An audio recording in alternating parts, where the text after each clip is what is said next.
god! Every single time I try to start these things, you ruin it for me.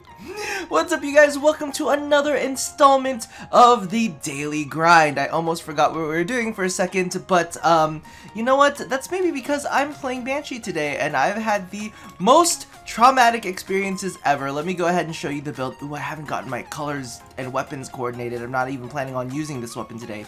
Jesus. What weapon do I want to use with her today? Let's use a bow. Let's use a bow and let's do some damage with that. Color coordinate, should we?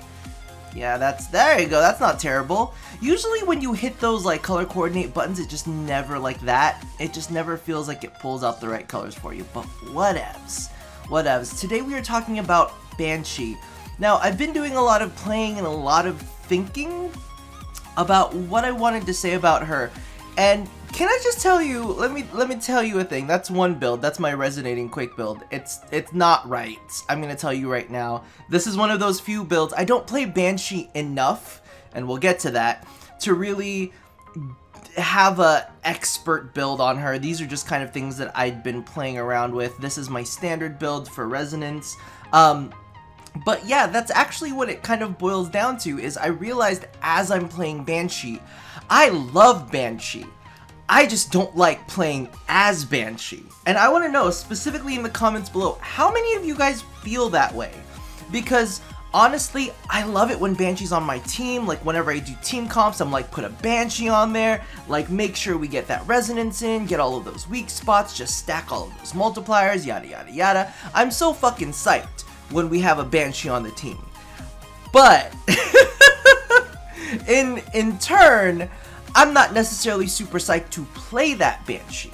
And that's kind of one of the big issues for me. Let me go ahead and shut up and we'll just jump into a mission and we'll get to talking.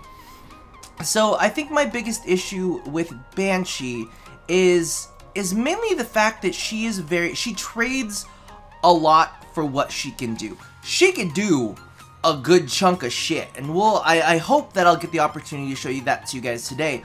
But she can do a lot of shit for the team. She can put out a lot of damage. She's just a powerhouse on her own. Let's get in here before. Oh, okay, we're just gonna leave them alone. You know what else Banshee seems to have the superpower of? Is as much. Okay, well I'm going back up. Hi, I didn't leave you. I promise. Oh great, we're in here with an Ember. This is this is not gonna do anything for me. And a Volt. The big thing for me with Banshee is she can help the team do insane amounts of damage. And the thing about it is she trades a lot of survivability for that. And I've run with survivability builds, I've run with quick thinking, I've run with every possible thing that I can, aside from making her a quick thinking tank. And, oh, this one's already dead. And the fact is, it's just like she is just so fucking paper thin, regardless of what you do with her, regardless of what build you stack on her, regardless of what you put on her. She is like dead. What was that scary face that just popped out? She is just very dead very, very quickly. Like she gets breathed on and she is like gone. She is like one ply toilet paper tissue and she's dead. However, she can like output some insane damage. She really can, and she can lock enemies down for a moment with silence, kind of keep them trapped long enough for your allies to do something about them. And that's really where her superpower lies. She can lock down areas, and just enemies, unless they're flying enemies, will not be able to come in and like really fuck with you very much. She can just do so much. And I mean, even if you notice with these Kuva spawns, because of the fact that they're spawning and because of the fact that I have silence running, they spawn and instantly they come in crowd control. They have a little bit of that little headache moment, and it's absolutely fantastic. So she's very, very, very good, but her trade-off is just very high. Now the question is it too high? Because that's the same thing that we've noticed with frames like Oberon. Like he is He is exceptionally... See, look at that. You see that damage on an armored target? That's right. That's right. Banshee can get it. Banshee can really lay it out. And the thing about it is, it's not just for her. She lays it out for her entire team. And that's the big thing, because now she's not just synergizing with abilities within her own kit. She is synergizing with the abilities of everybody on the team. And I think a lot of people forget that. They're like, oh, well, Banshee's really good with resonance, and the rest of your team does not forget that, though, Banshee players. For all of you legit Banshee players out there that actually love playing Banshee, we love you, because at least and remember, I can only speak for myself, and I can only speak from my own experiences. Anybody, and I'm gonna tell you that right now, anybody who tries to speak for other people, don't speak for yourself only, okay? But yeah, Banshee makes things much easier in an offensive way.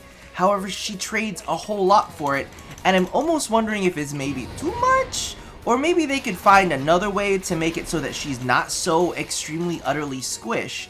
Because legitimately, at high levels, if you're a Banshee and you're not hiding behind, you know, someone or some kind of CC to try to keep you safe, then it's rough, and you will get one hit killed. And as many people, you know, there's always the get-gooders, and I always will advocate for people trying to do their best and trying to be better than they are. But when you get one hit killed, whether it is with primed flow, and quick thinking, or whether it is with, you know, vitality and redirection, you will just die. There's no counterplay to that. And maybe that's because Banshee scales so well into high-level play that, you know, you feel like you can keep killing and keep killing and keep killing, and then you realize, oh, well, now things can kill me just about as quick as I can make them, just about as fast as I can make my team kill them.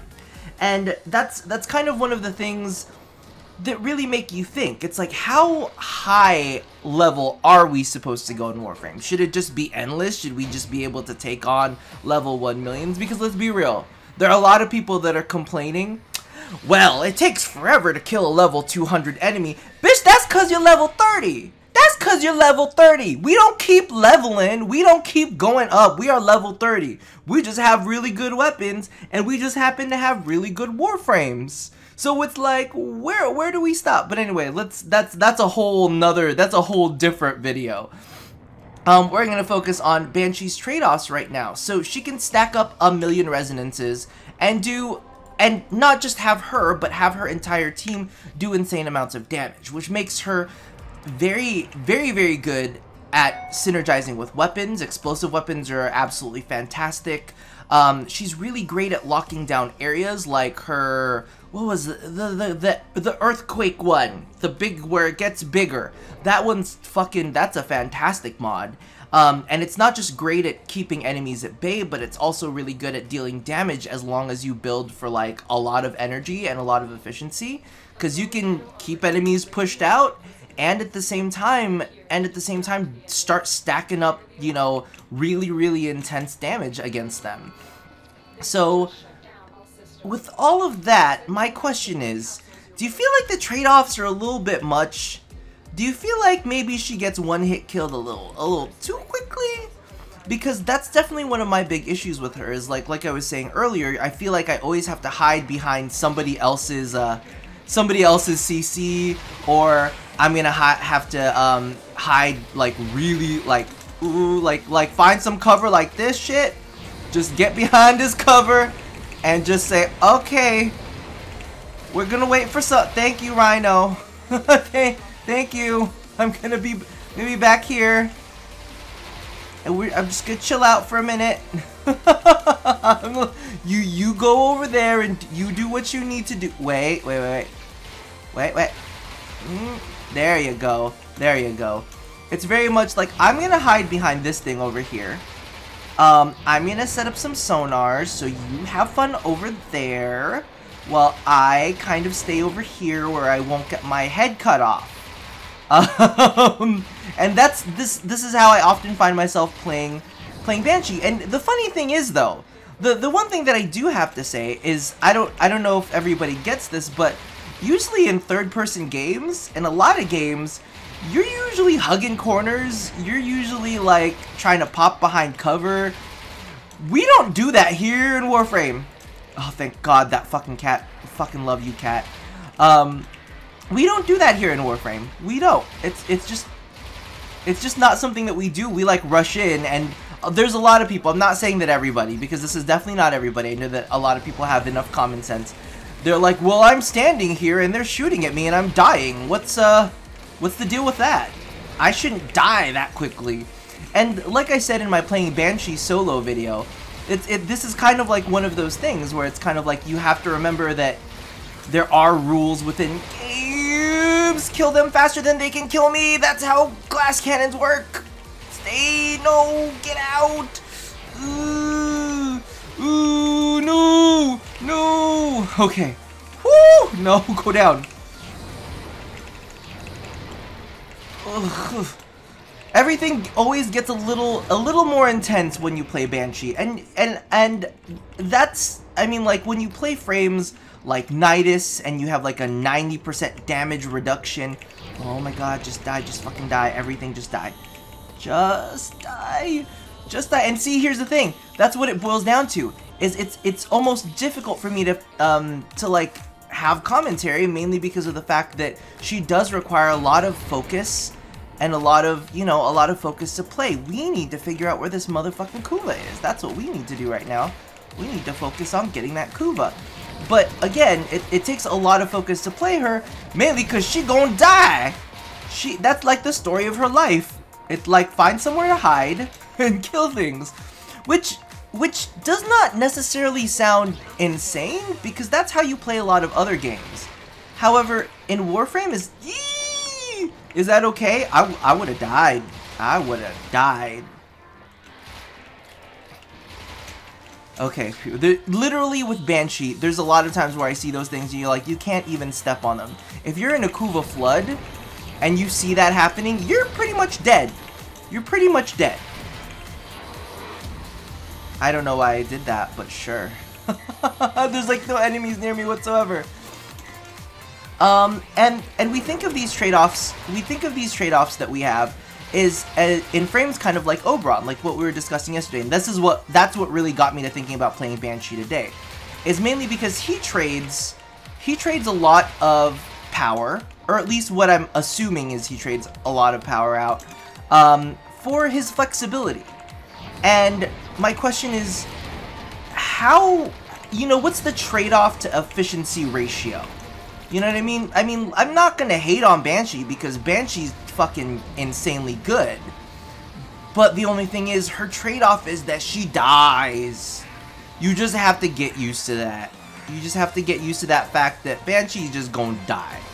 That's what happens with Banshee, and every living moment spent playing Banshee for the last, not few days, but for the last like day and a half for me, is just legitimately me saying, oh, I need to get out. It's like I almost focus more on my survival than I do on helping the team sometimes, especially in higher level environments where we're in public groups. It's kind of like, alright, well, we're not organized, they don't know me, I don't know them, but I need to make sure to stay the fuck away from anything that can kill me. We haven't gotten Kuva at all, you guys. We need to get that Kuva. We need to get that Kuva. And the issue about that too is, as a Banshee, like, okay, let's say as a Loki, as a Nidus, as any of them, I'd be ballsy and I'd go find that Kuva. As a Banshee, I'm like, nuh-uh, I'ma die. and maybe that's just me as a Banshee player. Maybe, you know, that's not everybody's playstyles, and that's not necessarily gonna be how everybody plays Banshee. But I'd rather not be the person on the team that dies over and over. They're like, oh, well, this person is providing us great support. However, they're dead half the time. And that doesn't help anybody. That really does not. That doesn't help me. That doesn't help my team. So I spend half of it just like, ooh, let me get in this corner over here. Let me just stack some of those. And yes, I am multicasting and casting Resonance at the same time. I want these things to be covered in my white. Where even is this one? That's not fair. That's not fair. Okay. Okay. I see you. I was gonna go after these guys, but oh well, he killed me. It's pretty much the same as playing Banshee. I might as well. Nope. Ha! Eat it, loser. Where'd he go? She. Sorry. I didn't mean to label your sex. Wait, why am I protecting this? I should be over there. Oh, see? Wait, where is this coming from? Okay.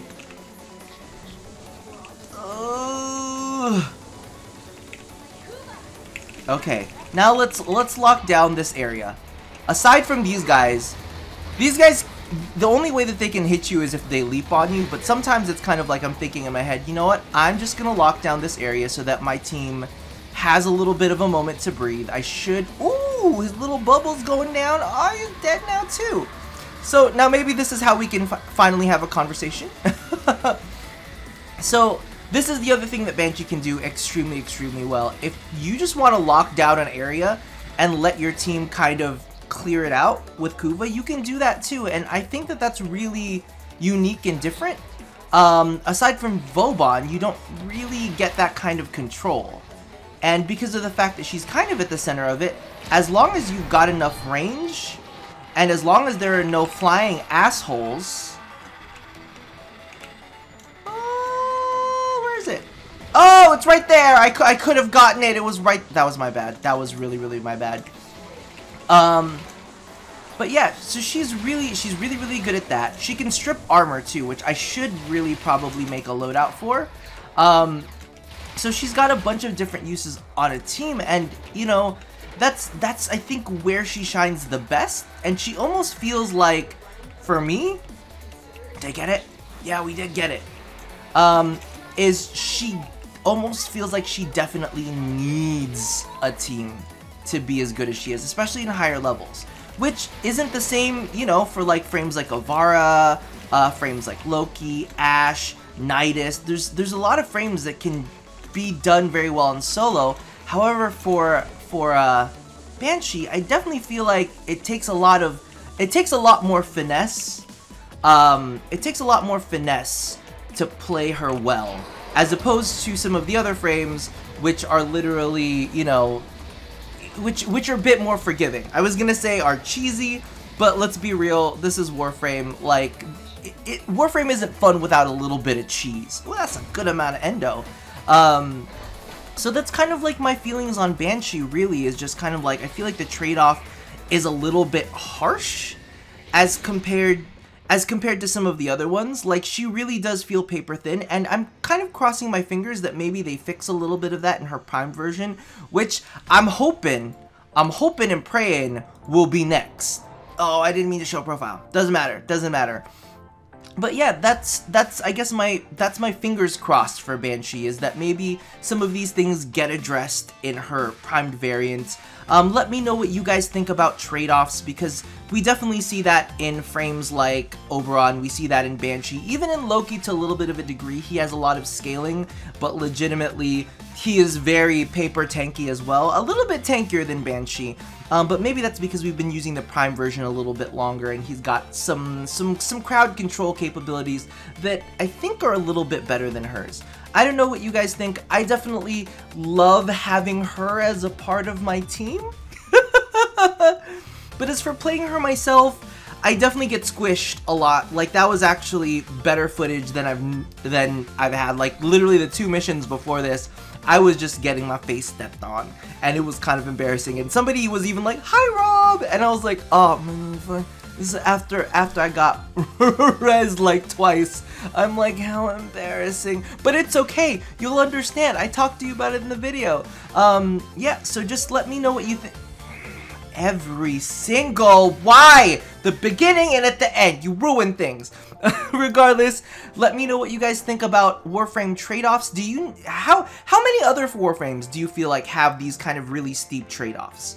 Because I definitely feel like Banshee has it, Loki a little little bit, I feel like Oberon's widespread utilitarianness, his generalization ability, his generalist, as a generalist, he trades off, you know, damage or efficacy for the fact that he can do a little bit of everything. Let me know if there are any other frames that you feel do that same thing with the trade-offs. And as always, love somebody, hurt nobody, and touch your body. We'll talk again next time. And actually, let me know in the description box below, not description box, that's my job, the comment box below, if there are any other frames that you want me to cover, and any kind of like angles of topics of discussion that you want me to talk about. Because I really thought that this was interesting. I thought that she was definitely the perfect embodiment of Warframe trade-off. So much damage, so area control.